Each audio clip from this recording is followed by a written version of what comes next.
قرآن سے مقصود ہے تربیت آدم، قرآن بتلاتا ہے صحیح فطرت آدم۔ آپ حضرات کے سامنے ان آداب کا تذکرہ چل رہا تھا جو آداب اللہ رب العزت نے ہمیں قرآن مجید میں اور نبی علیہ الصلوۃ والسلام کی سیرت طیبہ سے سکھائے ہیں۔ یاد رکھیں، انسان کی زندگی کے مختلف ادوار ہیں، ان مختلف ادوار کے اعتبار سے ہی مختلف اعتبار ہیں۔ بچپن کے احکام کچھ اور ہیں، جوانی کے احکام کچھ اور ہیں، اور بڑھاپے کے احکام کچھ اور ہیں۔ کنواروں کے لیے احکام کچھ اور ہیں، شادی شداؤں کے لیے کچھ احکام کچھ اور ہیں۔ تو ان مختلف احکامات کا تذکرہ آپ حضرات کے سامنے ہو رہا تھا قرآن و سنت کی روشنی میں۔ گزشتہ ملاقات میں آپ حضرات کے سامنے یہ بات رکھی تھی کہ ہم نے اپنے بچوں اور بچیوں کے رشتے کیسے تلاش کرنے ہیں، لیکن اس سے پہلے ایک لمبی گفتگو میں یہ بات آئی تھی کہ اس سے پہلے ہمیں اپنے بچوں کی تربیت جو ہے وہ کرنی ہوگی۔ جب ہم بچوں کی تربیت کر لیں گے تو پھر رشتوں کے اندر بھی آسانی ہوگی، ورنہ پھر رشتے کرنا بھی مشکل ہوگا۔ ہم کچھ اور چاہ رہے ہوں گے، بچے کچھ اور چاہ رہے ہوں گے، پھر چاہتوں میں جب فرق آئے گا تو پھر نبھانا مشکل ہو جاتا ہے، ذہنیت نہیں نا بنتی۔ اور وہ ذہنیت کیسے بنتی ہے وہ بھی آپ حضرات کے سامنے پہلے بات عرض کر دی تھی کہ ماں باپ کا بچوں کے ساتھ دوستانہ تعلق ہونا چاہیے، مضبوط تعلق ہونا چاہیے۔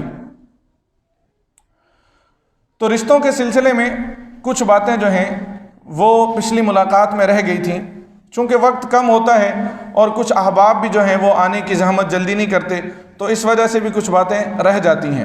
باہر کیف پچھلی مرتبہ ایک صاحب نے ایک رقعہ بھی لکھا لمبا چوڑا، انہوں نے کہا کہ عہد کی پابندی کیا کریں۔ یہ جو عہد لکھا ہوا ہے کہ جناب اتنے وقت پر ہم کیا کریں گے، ختم کریں گے، اتنے وقت پر جماعت کو کھڑی کریں گے، تو اس کو پورا کیا کریں۔ اب معلوم نہیں وہ صاحب ابھی موجود ہیں یا نہیں ہیں۔ تو بات اصل میں یہ ہے کہ دیکھیں، دوسری نمازوں میں اور اس جمعے کی نماز میں ذرا سا فرق ہے۔ جمعے کی نماز میں آپ نے گفتگو سننی ہوتی ہے، بات بندہ کر رہا ہوتا ہے، ایک ٹاپک کو چھیڑا ہوتا ہے، اس کو کلوز کرنا ہوتا ہے، پورا کرنا ہوتا ہے، بات سمجھانی ہوتی ہے، تو 2 4 5 منٹ کا فرق آ جانے سے کوئی معاہدہ ٹوٹ نہیں جاتا۔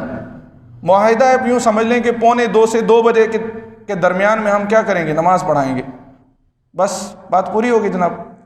تو اس میں اعتراض اتنی چھوٹی چھوٹی باتوں پر نہیں ہوتا۔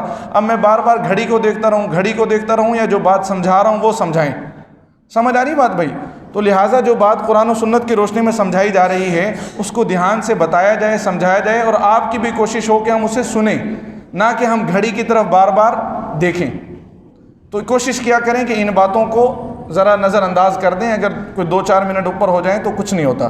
اللہ کے نبی کا فرمان تو یہ ہے کہ مومن وہ ہے کہ مومن کی مثال ایسے ہے کہ مومن کا دل مسجد میں ایسے لگتا ہے جیسے مچھلی پانی میں خوش رہتی ہے۔ اب ہم دیکھ لیں کہ ہمارا دل مسجد میں لگ رہا ہے یا باہر لگ رہا ہے۔ مسجد میں آ کر ہم بے چین ہو جاتے ہیں اور باہر نکلنے کی طرف دوڑ رہے ہوتے ہیں کہ ہم کسی طرح باہر نکل جائیں، حالانکہ مسجد میں کیا ہو رہا ہے بھائی، قرآن و سنت بتایا جا رہا ہے، اور وہ باتیں بتائی جا رہی ہیں جن سے ہماری زندگی سکون والی بن جائے گی۔ اب بتائیں نا، اگر اچھے رشتے مل جائیں، اور جو نبی علیہ الصلوۃ والسلام نے رشتہ تلاش کرتے وقت 5 باتیں بیان کی، ان میں سے 2 باتوں کو ہائی لائٹ کیا، اگر ہم ان کو سمجھ کر اپنے بچیوں کے رشتے کریں گے تو ہماری زندگیوں میں سکون آئے گا۔ تو بات رشتوں کی چل رہی تھی۔ جب یہ 5 باتیں بھی دیکھ لی، کہیں معلوم ہوا کہ ہم نے اس جگہ رشتہ کرنا ہے، تو یاد رکھیں نبی علیہ الصلوۃ والسلام کی ایک ترغیب کہہ رہا ہوں، ترغیب ہوتی ہے کہ ایک ہے کہ کام کر لیں نہ کریں، ایک ہے کہ کریں، اچھی بات ہے، مستحب ہے۔ تو نبی علیہ الصلوۃ والسلام کی ترغیب یہ ہے کہ جب کسی جگہ رشتہ کیا جائے تو لڑکے کو چاہیے وہ لڑکی کو ایک نگاہ دیکھ لے۔ حضرت مغیرہ بن شعبہ رضی اللہ تعالیٰ عنہ وہ کثرت سے شادیاں کرتے تھے، کثرت سے شادیاں ان کی تھیں، کچھ لونڈیاں تھیں باہر کیف۔ تو حضور صلی اللہ علیہ وسلم نے ان کو بھی ایک نظر دیکھنے کا حکم ارشاد فرمایا کہ اسے دیکھ لو۔ اسی طرح حضرت ابو ہریرہ رضی اللہ تعالیٰ عنہ سے روایت ہے، وہ فرماتے ہیں کہ ایک شخص نبی علیہ الصلوۃ والسلام کے پاس آیا اور کہنے لگا، یا رسول اللہ، میں ایک انصاریہ خاتون سے نکاح کرنا چاہتا ہوں، آپ میری رہنمائی کر دیجئے۔ حضور علیہ الصلوۃ والسلام نے فرمایا کہ آپ اس کو ایک مرتبہ دیکھ لیں، کیونکہ انصار میں سے بعض انصاریہ خواتین کی آنکھوں میں کچھ خرابی ہے، اس وقت کے اعتبار سے ہوگی کچھ خرابی، باہر کیف منشا کیا تھا کہ ایک نگاہ دیکھ لیں۔ اب ہم ذرا دیکھیں گے کہ اس حدیث پر ہمارے معاشرے میں کتنا عمل ہو رہا ہے اور ہم اس کے اگینسٹ کتنا جا رہے ہیں۔ ہم یہ دیکھتے ہیں کہ جس لڑکے نے شادی کرنی ہے وہ لڑکا تو لڑکی کو نہیں دیکھ سکتا، لیکن اس کے علاوہ اس کے بھائی، اس کے چچا، اس کا کوئی کزن بڑا، اس کا بہنوئی، جو کہ اس کی جو ہونے والی بیوی ہے، کیا ہے اس کے لیے، کیا ہے بھائی، سارے کے سارے نامحرم ہیں، وہ اس لڑکی کو جائیں گے اور جا کر دیکھیں گے۔ جو کام جائز نہیں ہے وہ ہم کر رہے ہیں، اور جو جائز ہے اس کو ہم نے کیا کیا ہوا بھائی، چھوڑا ہوا ہے۔ لڑکی والے بھی ان دوسرے لڑکوں کو، دوسرے نامحرم مردوں کو دکھا دیں گے، لیکن جو بات بتائی جائے کہ بھائی شریعت میں اس کی گنجائش ہے، اس کو دیکھنے کی اجازت دو، اس کو دیکھنے کی اجازت نہیں ہے۔ حتیٰ کہ بعض اوقات تو رشتے توڑ دیے جاتے ہیں اگر یہ لڑکا اپنی ہونے والی جس سے بات نکاح کا جس سے کرنا چاہتا ہے اس کو دیکھ لیا جائے تو۔ سمجھ آ رہی بات بھائی؟ تو یہ ہماری سوسائٹی کیا ہے، اسلام سے دور ہے، جو اسلامی تعلیمات ہیں ان سے کیا ہو رہے ہیں بھائی، ہم دور ہو رہے ہیں۔ اور دوسری طرف کیا ہو رہے ہیں، جو نہیں، جنہوں نے دیکھنا نہیں ہے، جن کا مقصد نہیں ہے، وہ دیکھ رہے ہیں۔ اور بعض اوقات ایسا ہوتا ہے کہ لڑکی کی جناب امی اور جناب بہنیں اور دوسرے تیسرے جو رشتہ دار ہیں وہ جائیں گے، دیکھیں گے اور آ کر لڑکے کو بتاتے ہیں کہ جناب ایسے ایسے بات ہے اور بات پوری ہوگی۔ لیکن بات یہ ہے کہ خوبصورتی کو جج کرنے کا معیار الگ الگ ہوتا ہے۔ خوبصورتی کو جج کرنے کا، میری نظر میں خوبصورتی کچھ اور ہے، اماں کی نظر میں خوبصورتی کچھ اور ہے، لہٰذا جب میں نے دیکھا ہی نہیں ایک چیز کو، اماں نے دیکھ کر تعریفوں کے ڈھیر بھی لگا دیے، اس کے بعد پتہ چلا مجھے پسند ہی نہیں آئی، اب ساری زندگی کیا ہو جائے گی، خراب ہو جائے گی نا۔ تو لہٰذا دیکھیں اسلام آسان ہے، اسلام نے زندگی کو آسان کیا ہے۔ اللہ کے نبی کا فرمان یسرو، لوگوں کے لیے آسانیاں پیدا کرو، ولا تعسرو، تنگیاں پیدا نہ کرو۔ اب ایک بندے کے لیے سراسر تنگی ہے کہ اس کو بھائی دیکھنے کی اجازت ہی نہیں دی جا رہی، دیکھنے کی اجازت ہی نہیں دی جا رہی کہ نہیں دیکھنا، اور دوسری طرف اگر ہے تو دوسری طرف معاشرہ یہاں تک پہنچا ہوا ہے کہ جناب دیکھنے کی اجازت کیا، وہ سب کچھ ملاقاتیں پہلے ہوتی ہیں اور بعد میں جا کر وہ کہتے ہیں کہ اب ہم شادی کریں گے۔ تو اسلام کو، یا تو جنہوں نے اسلام کو پکڑا ہے وہ کیا کر رہے ہیں، اس کو بھی گڑبڑ کر رہے ہیں، اور جنہوں نے نہیں پکڑا وہ بالکل ہی دور کی باتیں کر رہے ہیں۔ یہ بات سمجھ آ گئی؟ اس کے ساتھ یاد رکھیں کہ جب لڑکی کے گھر رشتہ دیکھنے کے لیے جائیں، اس میں بھی احتیاط کریں۔ خدا را ہمارے معاشرے کے اندر یہ بہت بڑا المیہ ہے کہ لڑکی والوں کو بہت زیادہ تنگ کیا جا رہا ہے، حتیٰ کہ شکایتیں یہاں تک مل رہی ہیں کہ لڑکیاں ذہنی مریض بن جاتی ہیں ان باتوں سے۔ اب جناب لڑکی والوں کے گھر چلے گئے اور 20 لڑکیوں کی لسٹ بنائی ہوگی کہ اس لڑکی کے ایسے، اس لڑکی کا ایسا، اس کا یہ نام اور اس کا یہ کام اور اس کے جناب اتنی تعلیم۔ اب جناب دیکھے جا رہے ہیں، دیکھے جا رہے ہیں، اور لڑکیوں کو ریجیکٹ کرتے جا رہے ہیں۔ کسی کی تردید کر دینا، اندازہ لگائیں اگر کوئی ہماری بہن کو، ہماری بیٹی کو کوئی اس طرح سے نظر انداز کر جائے، کوئی کہہ جائے کہ ہمیں پسند نہیں آئی، تو ہمارے دل پر کیا بیتے گی۔ تو کیا جب ہم خود اس طرح کر رہے ہوتے ہیں تو ہم یہ بات کیوں نہیں سوچتے؟ تو لہٰذا جب لڑکی والوں کے گھر جانا ہو تو پہلے سے کچھ باتوں کا خوب تحقیق کر لیں، جو باتیں جن پر ہم کمپرومائز نہیں کر سکتے۔ مثال کے طور پر بھائی لڑکی کی رنگت کیسی ہے، پہلے سے پوچھ لے۔ لڑکی کا قد کتنا ہے، پہلے سے پوچھ لے۔ لڑکی کی تعلیم کتنی ہے، پہلے سے پوچھ لے۔ لڑکی کے والدین کے بارے میں جو چیزیں وہاں جا کے دیکھنی ہیں ان کے بارے میں پہلے سے ایک جائزہ لے لیا جائے۔ اس کے بعد صرف ایک نگاہ کے لیے دیکھنے جائیں اور مختصر لوگ جائیں بھائی، خواتین چلی جائیں۔ ایک جو لڑکا اگر بن گیا ہے بھائی، نظام بن گیا، دونوں کے اندر انڈرسٹینڈنگ ہو گئی ہے، تو لڑکا چلا جائے دیکھنے کے لیے بس۔ اور اس کے بعد یہ باتیں پہلے طے ہو جانی چاہیے۔ یہ نہیں کہ اس کے بعد جا کر وہاں دیکھا پھر لڑکی کو نہیں پسند آئی، تو یہاں پر ایک ظاہری بات ہے، یہاں پر تو بہت سے لوگ پھر آتے ہیں، وہ بتاتے ہیں کہ ہماری لڑکیاں ذہنی مریض بن رہی ہیں، بار بار ان کو کہا جاتا ہے بیٹا تیار ہو جاؤ دیکھنے کے لیے آ رہے ہیں، بیٹا تیار ہو جاؤ دیکھنے کے لیے آ رہے ہیں۔ تو اس میں بھی کوئی ایسی صورت بنائی جائے کہ مطلب دیکھنے کا پورا اہتمام نہ کیا جائے، بلکہ ویسے ہی چکر یا کوئی مہمان کی صورت میں بنایا جائے اور جناب کسی جگہ پر لڑکی کو دیکھ لیا جائے، تاکہ وہ لڑکی کے اوپر کیا نہ ہو، بار بار بوجھ نہ بنے، بار بار اسے ریجیکشن کا کیا نہ ہو، اس کو تانا نہ ملے کہ مجھے تو ریجیکٹ کر دیا گیا۔ سمجھ آ رہی بھئی یہ والی بات؟ تو لہٰذا ان باتوں کا خیال رکھا جائے۔ دوسری بات یہ ہے، یہاں پر ہم ایک غلطی یہ بھی کرتے ہیں کہ جب بارہا لڑکی والوں کے گھر جاتے ہیں، اب جا کر ظاہری بات ہے بھائی اکرام بھی کرنا ہے، انہوں نے کچھ مہمان نوازی بھی کرنی ہے، تو لڑکے والوں تو جناب ڈھیر لگا ہوا ہے، آ رہے ہیں، پسند کرتے ہیں نہیں آتے ہیں، پسند کرتے ہیں نہیں آتے ہیں دوبارہ، تو ان کا جو خرچہ ہو رہا ہے اس کا کون ذمہ دار ہے؟ یہ جو لڑکی والوں کا کچھ غریب لوگ، کچھ کیا بہت سے لوگ بھائی غریب ہوتے ہیں، ان کا جو خرچہ ہو رہا ہے اس کا کون ذمہ دار ہے؟ یہ جو لڑکے والے آ کر بسکٹیں کھا کر چلے جاتے ہیں، اس کے بارے میں کیا؟ تو بھائی اگر کسی جگہ چلے گئے، رشتہ نہیں آیا، پسند نہیں آیا کسی وجہ سے، اس کے بعد کم از کم وہاں پر کچھ دے کر تو اٹھیں، ان کے بچے کو دے دیں، جتنا کم از کم جتنا کھایا ہے اللہ کے بندو اتنا تو دیں ہم، کیا خیال ہے؟ لیکن بھائی یہ شکایتیں مل رہی ہیں، اس لیے یہ بات سامنے رکھ رہا ہوں آپ کے۔ 2 سال ہونے کو یہاں پر تو لوگ مختلف لوگ آتے ہیں، پھر بتاتے ہیں، اپنے رشتوں کے سلسلے میں بات کرتے ہیں، تو یہ باتیں آتی ہیں، اس لیے یہ باتیں سامنے کرنی پڑ رہی ہیں۔ اس کے بعد یہ بھی ہے کہ جناب اب رشتہ طے ہو گیا، تو اب رشتہ طے ہو جانے کے بعد رشتہ یہ صرف بات طے ہوئی ہے، بات، رشتہ بنا کوئی نہیں ہے، اس کو رشتہ بننا نہیں کہتے۔ اسلام میں تو صرف یہ ہے، اسلام میں کیا کنسیپٹ تھا بھائی کہ جس کے ہاں آپ نے رشتہ کرنا ہے اس کو پیغام نکاح دیا جاتا تھا، اگر انہوں نے پیغام نکاح قبول کر لیا، نکاح ہو جاتا تھا، اب رشتہ طے ہو گیا، جناب یہ کہتے ہیں کہ رشتہ ہمارا پکا ہو گیا۔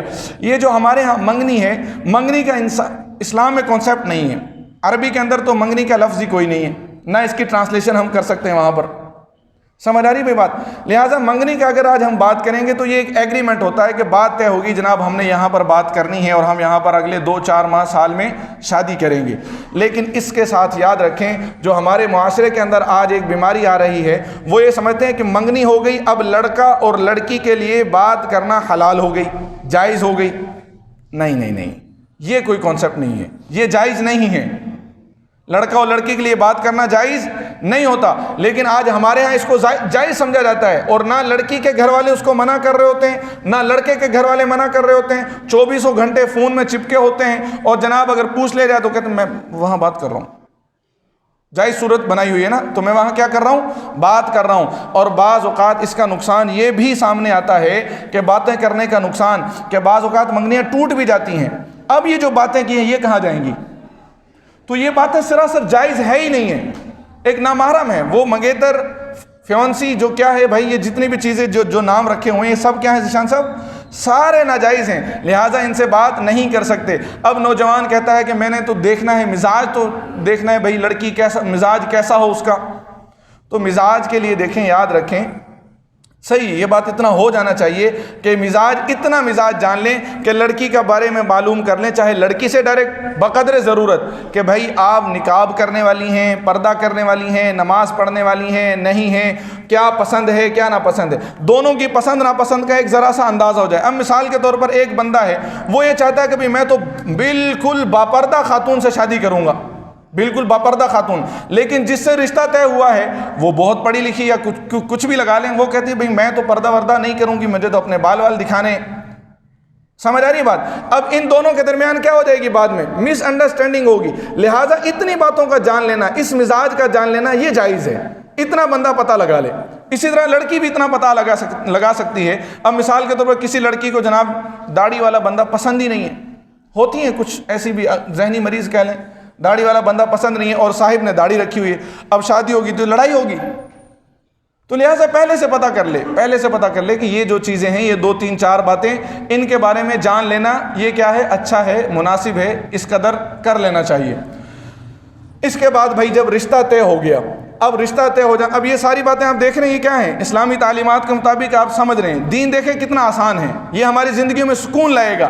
رشتہ طے ہو جانے کے بعد اب باری آتی ہے نکاح کی، تو نکاح میں نبی علیہ الصلوۃ والسلام کی جو تعلیمات ہیں ان کو بھی ہمیں سیکھنا ہوگا۔ حضور صلی اللہ علیہ وسلم نے نکاح کو نہایت آسان بنایا ہے، نہایت آسان۔ یہ ہم ہیں کہ جنہوں نے آج نکاح کو نہایت مشکل بنا دیا ہے، ورنہ جو آداب ہمیں سکھلائے گئے ہیں ان آداب کے مطابق اگر ہم زندگی گزاریں گے تو ہماری زندگی آسان، اور اگر ہم ان کو بگاڑیں گے تو آج نتائج ہمارے سامنے ہیں، کیا نتیجتاً کیا ہے؟ ہماری زندگیوں میں مشکل، ہمارے رشتوں میں مشکل۔ اب شادی کرنا ایک خوشی کا موقع ہوتا ہے، شادی بیاہ ایک خوشی کا موقع ہوتا ہے، لیکن ان مشکلات کی وجہ سے، ان بگاڑات کی وجہ سے پھر کیا ہو رہا ہے بھائی؟ کتنے لوگ پریشان کھڑے ہوتے ہیں، خاص طور پر لڑکی کے جو والدین ہوتے ہیں، لڑکی کے گھر والے ہوتے ہیں، وہ پریشان ہو رہے ہوتے ہیں۔ حضور صلی اللہ علیہ وسلم نے نکاح کی جو تعلیمات دی ان میں سے ایک فرمایا اعلنوا بالنکاح، اعلنوا بالنکاح، نکاح کو خوب اعلان کر کے کرو، خوب اعلان کر کے کہ میں اپنے بچوں کی بھائی اپنی بیٹی کا نکاح کر رہا ہوں، فلاں جگہ نکاح کر رہا ہوں، خوب نکاح کر کے۔ اب بھائی جب اعلان کرنے کے لیے تو لازمی بات ہے مردوں کی ضرورت ہوگی، اعلان تو مجمع میں ہی ہوگا نا، تو مجمع کہاں سے اکٹھا کیا جائے؟ اتنا مجمع اکٹھا کرنا، ان کو سنبھالنا، ان کے لیے جگہ بنانا، یہ بھی تو ایک مشکل مرحلہ ہے یا نہیں ہے؟ تو حضور صلی اللہ علیہ وسلم نے اس کا حل دیا، اگلے ہی جملے میں فرمایا وَجَعَلُوهُ فِي الْمَسَاجِدِ، ان نکاح کو مساجد کے اندر منعقد کر لو۔ اب دیکھیں یہاں پر کتنے لوگ آ جائیں گی، 500 سے 700 800 کے قریب تقریباً لوگ آتے ہیں۔ اب ایک نکاح ہوگا، اتنے لوگوں میں اعلان ہوا یا نہیں ہوا؟ اور کوئی بوجھ بھی نہیں آئے گا، نہ کوئی بٹھانے کا انتظام کرنا پڑا، نہ اور کوئی انتظام کرنا پڑا۔ اس کے بعد مختصر سنت کیا ہے جناب، چھہارے کھلا دیں، بس بات ختم ہو جائے گی۔ تو اعلنوا بالنکاح، نکاح کو خوب اعلان کر کے کرو اور نکاح کو مساجد کے اندر کرو، اس سے کیا ہو جائے گی؟ آسانی۔ یاد رکھیں ضروری نہیں ہے کہ نکاح مسجد میں کیا جائے، ضروری نہیں ہے، یہ آسانی کے لیے ہے کہ ایک تو اعلان ہو جائے گا، دوسری بات کیا ہو جائے گی؟ آسانی سے انتظام ہو جائے گا۔ اس کے بعد نکاح میں کیا چیزیں ہیں؟ نکاح کے اندر خطبہ جو نکاح کا آپ سنتے ہیں وہ سنت ہے، سنت کو اگر ہم چھوڑ بھی دیں گے نکاح پھر بھی ہو جائے گا، ثواب میں سنت کیا ہے بھائی، ثواب میں کمی ہوگی لیکن کام پورا ہو جائے گا۔ جس طرح آپ کو پہلے بتایا تھا وضو میں 4 فرائض ہیں، باقی سنتیں ہیں، سنتوں کو چھوڑ دیں گے وضو پھر بھی منعقد ہو جائے گا، لہٰذا خطبہ نکاح جو خطبہ ہے اس کو چھوڑ دیں گے نکاح پھر بھی ہو جائے گا، نکاح آسان ہے۔ اب دیکھیں نبی اسلام نے کیا فرمایا، 2 چیزیں نکاح میں فرض ہیں، ایک ایجاب و قبول اور دوسرا گواہ، اور تیسرا واجب جو ہے وہ مہر ہے۔ 3 باتیں ہو گئی، خطبہ ایک سنت ہو گیا، ایک ایجاب و قبول، دوسرا 2 گواہ، اور تیسرا بھائی کیا ہے؟ مہر، حق مہر جو ادا کرنا ہے۔ ایجاب و قبول کیا ہے اس کو بھی سن لیں۔ ایجاب و قبول کہتے ہیں ایک بندہ پیشکش کرتا ہے اور پرپوزل، اور دوسرا کیا ہے؟ ایکسیپٹیشن۔ سمجھ آ گئی بات بھائی؟ ایک لڑکا یا لڑکی کسی کو کیا کرتا ہے، بھائی میں آپ سے نکاح کرنا چاہتا ہوں، میں نے آپ سے نکاح کرنا چاہتا ہوں، وہ کہہ دے کہ ٹھیک ہے جی میں نے قبول کیا، اسے کہتے ہیں ایجاب و قبول، ایجاب و قبول یہ چیز۔ اب اس چیز کے لیے کیا خیال ہے، مولانا صاحب کا آنا ضروری ہے؟ مولانا صاحب کا آنا ضروری ہے؟ نہیں ہے ضروری، جی ہاں آپ کو بتا دیں، اب عربی خطبہ پڑھیں گے نا مولانا صاحب آ کے، وہ بھی بندہ خود پڑھ سکتا ہے، چلو خود سیکھ کر پڑھ لے، اس کے ابا جان پڑھ لیں۔ تو یہ دیکھیں اس میں ایک مشکل ہے یہ کہ بھئی آپ نے اپنے بیٹے کا نکاح کرنا ہے، مسجد کے مولانا صاحب گئے ہوئے ہیں، وہ مل نہیں رہے، ٹائم نہیں مل رہا۔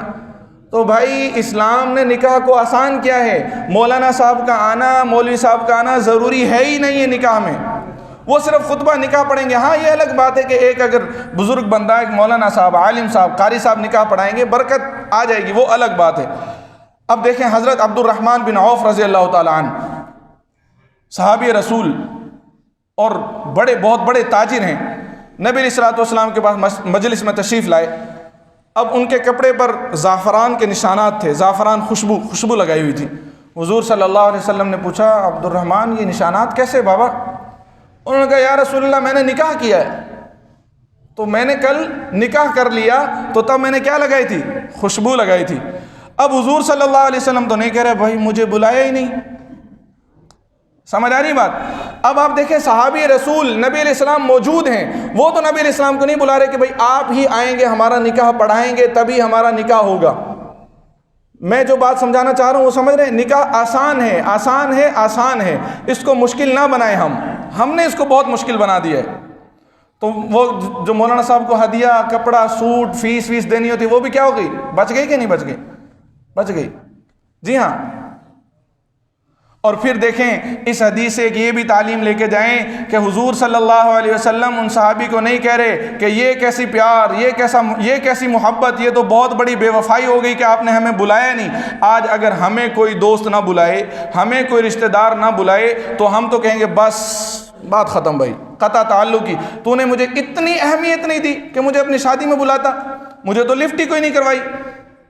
سمجھ آ رہی کہ نہیں بھائی بات؟ یہ ہماری گراؤنڈ ریئلٹی ہے۔ آج ہمارا معیار یہ ہے بھائی ٹھیک ہے ایک بندے نے نکاح کر لیا، اس کو مبارکباد دیں، بس اتنی بات ہے۔ اس کے بعد جو دو گواہ ہیں، دو گواہ، کوئی بھی دو گواہ جو ہیں وہ کافی ہیں۔ دلہا اور دلہن کی طرف سے الگ الگ دو گواہ ہونا شرط نہیں ہے، وہ 4 ہوتے ہیں، یہاں پر 2 گواہ ہیں، کوئی بھی 2 گواہ ہوں گے تو کیا ہو جائے گا بھائی؟ کافی ہو جائے گا۔ اس کے بعد آ گیا جناب حق مہر۔ حق مہر جو ہے یہ واجب ہے، ہمارے معاشرے میں اس کی بہت بڑی کمی ہے۔ اور حق مہر یاد رکھیں، یہ باتیں جو ہیں حق مہر کی خاص طور پر یہ نکاح کی مجلس سے پہلے ہی ہو جانی چاہیے۔ جب رشتے طے ہو رہے ہوتے ہیں تب بات طے کر لینی چاہیے کہ بھائی ہم کتنا حق مہر لیں گے، ہم کتنا حق مہر دیں گے۔ بعض اوقات ایسا ہوتا ہے کہ جناب لڑکے والے آگے مولانا صاحب بیٹھے ہوئے ہیں، نکاح کی تقریب چل رہی ہے، اب حق مہر پر اختلاف ہو گیا، اب جھگڑا ہو رہا ہے، نہیں ہم نے اتنا لینا ہے، لڑکے والے کم دینے کی کوشش کرتے ہیں، لڑکی والے زیادہ لینے کی کوشش کرتے ہیں۔ اب وہ ساری مجلس میں کیا بن رہا ہوتا ہے؟ تماشا بن رہا ہوتا ہے۔ لہٰذا ان چیزوں کو پہلے سے کیا کر لیا جائے؟ ڈیسائیڈ کر لیا جائے۔ اب حق مہر کو بھی ذرا سمجھیں۔ لڑکے والوں کی کوشش تو یہ ہوتی ہے کہ ہم کم سے کم دیں گے حق مہر۔ پہلے تو لڑکے والے جب رشتہ طے کرنے جاتے ہیں اس وقت تو کہتے ہیں بھائی ہمیں صرف آپ کی بیٹی چاہیے، 2 جوڑوں میں آ جائے بس کافی ہے۔ جناب رشتہ طے ہو گیا، ٹھیک ہے جی، بہت اچھے لوگ ہیں، اچھی بات ہے۔ اس کے بعد کہتے ہیں کہ اچھا آپ کسی دن ہمارے گھر تشریف لے آئیے گا، وہ گھر کا سائز مائز دیکھ لیں ذرا، تو وہ پردے بھی آپ نے لگانے ہیں، فرنیچر بھی آپ نے دینا ہوگا، صوفے بھی دینے ہوں گے، یہ چیزیں تو دینی ہیں، وہ ایک فریج بھی آپ نے دینا ہوگا، تو ہمارا گھر آ کے نا ذرا دیکھ لیں کہ کیسا ہے۔ پھر لڑکے والوں کے کیا ہو رہے ہوتے ہیں؟ تیور بدل رہے ہوتے ہیں۔ اب یہ وہ باتیں ہیں کہ جو کیا ہے لڑکی والوں کی طرف بوجھ بن رہے ہوتے ہیں ہم۔ اور جب آتی ہے باری اب مہر کی، مہر کے بارے میں، اب لڑکے والوں کو شریعت یاد آتی ہے، جناب ہم حق مہر شرعی دیں گے 32 روپے۔ یہ جائز؟ یہ غلط ہے۔ پہلی بات تو 32 روپے حق مہر شرعی ہے ہی نہیں ہے، اور دوسری بات یہ ہے کہ یہ جو حق مہر کو کم کرنے کی ہماری کوشش ہو رہی ہے نا بھائی، یہ غلط ہے۔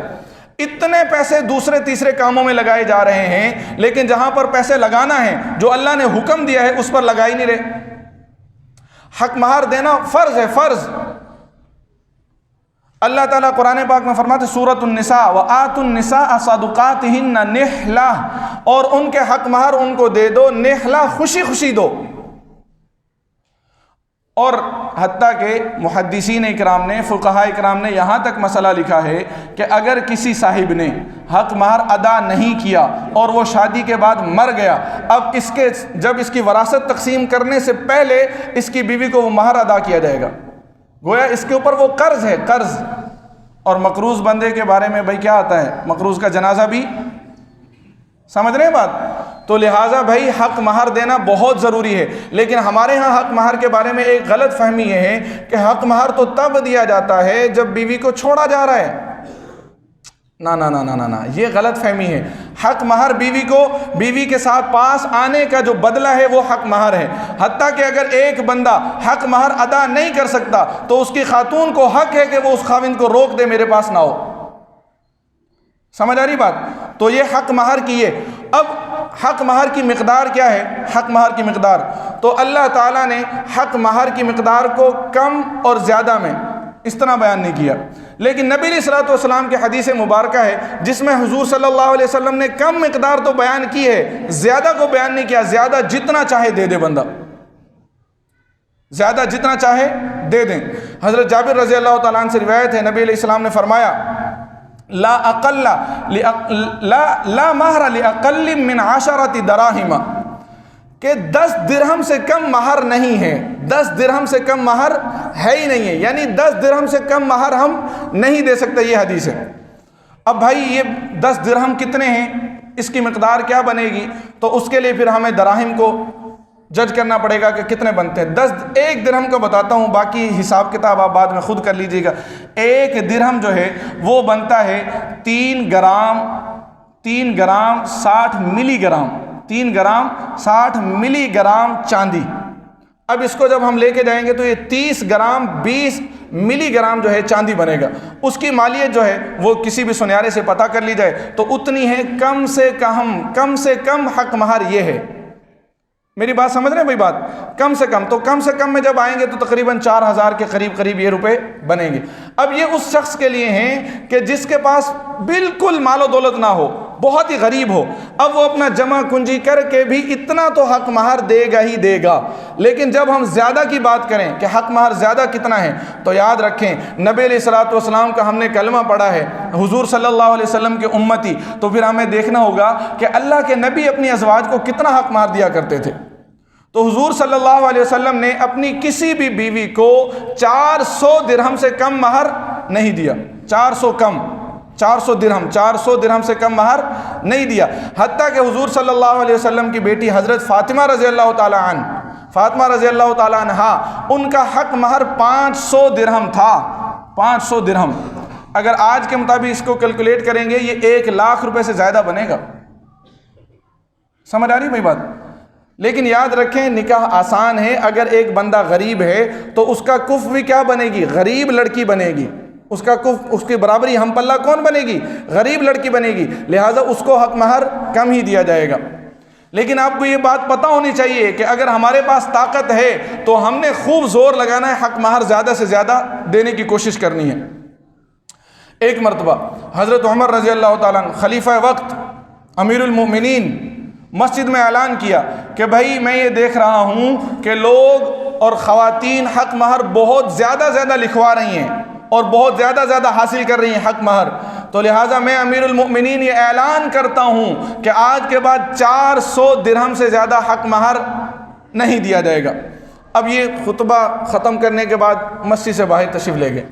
ابھی مسجد کے دروازے پر ہیں، ایک خاتون نے روک لیا، امیر المؤمنین آپ نے اس طرح اعلان کیا ہے کہ 400 درہم سے زیادہ حق مہر نہیں دینا ہے۔ حضرت نے کہا جی ہاں میں نے کہا ہے۔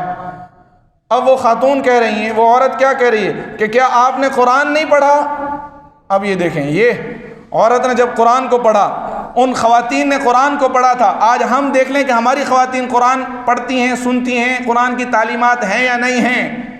علم ایک روشنی ہے، جب دیکھیں کہ اعلان ہو گیا تھا، حکومت کی طرف سے اعلان آ رہا ہے، لیکن علم کی جو روشنی تھی اب اس کو کیا لائی بھائی؟ ایک خاتون کام میں لائی۔ اور اسلام میں دیکھیں اب عورت کی رائے کو، عورت کو کتنے حقوق دیے گئے ہیں کہ اعلان حکومت کا وقت امیر المومنین اعلان کر رہے ہیں، اور اس کے بعد ایک عورت ان کا راستہ روک کر کہہ رہی ہیں کہ کیا آپ نے قرآن نہیں پڑھا؟ حضرت نے کہا کیوں نہیں پڑھا؟ قرآن پڑھا ہے، تو قرآن میں آپ نے حق مہر کو نہیں پڑھا؟ امیر المومنین نے کہا کہ بھائی مجھے تو اس بارے میں علم نہیں ہے، ممکن ہے کوئی ایک بات نہیں ذہن میں آئی، نہیں دھیان میں رہا۔ تو وہ عورت بولی کہ قرآن پاک میں اللہ تعالیٰ فرماتے ہیں وَإِنْ أَرَدْتُمُ اسْتِبْدَالَ زَوْجٍ مَكَانَ زَوْجٍ فَآتَيْتُمْ إِحْدَاهُنَّ قِنْطَارًا فَلَا تَأْخُذُوا مِنْهُ شَيْئًا، کہ جب تم میں سے ایک مرد عورت کو بدلنا چاہے دوسری عورت سے اور اس نے اس کو ڈھیر، قنطار کا لفظ ہے، ڈھیر حق مہر دے دیا ہو، فَلَا تَأْخُذُوا مِنْهُ شَيْئًا، تو اس میں سے کچھ واپس نہ لے۔ اب اگر آسان لفظ میں بات کریں تو ڈھیروں مال و دولت جو ہیں حق مہر میں دے دیے ہوں، تو حق مہر تو اتنا ہے کہ بھائی جتنی گنجائش ہو بندہ اتنا ہی دے دے۔ حضرت امیر المؤمنین رضی اللہ تعالیٰ عنہ واپس آئے اور دوبارہ آ کر لوگوں کو جمع کیا اور فرمایا لوگوں سنو، میں نے ابھی تمہارے سامنے ایک اعلان کیا تھا، میں تمہارے سامنے اس اعلان کو واپس لیتا ہوں۔ میرے سامنے قرآن کریم کی، میرا دھیان قرآن کریم کے اس حکم کی طرف نہیں گیا تھا۔ تو یہ بات سمجھ آ گئی بھائی، حق مہر کیا ہے جی؟ واجب ہے۔ وقت پورا ہوا، اس سے آگے انشاءاللہ پھر اگلی نشست میں بات کریں گے۔ وآخر دعوانا الحمدللہ رب العالمین۔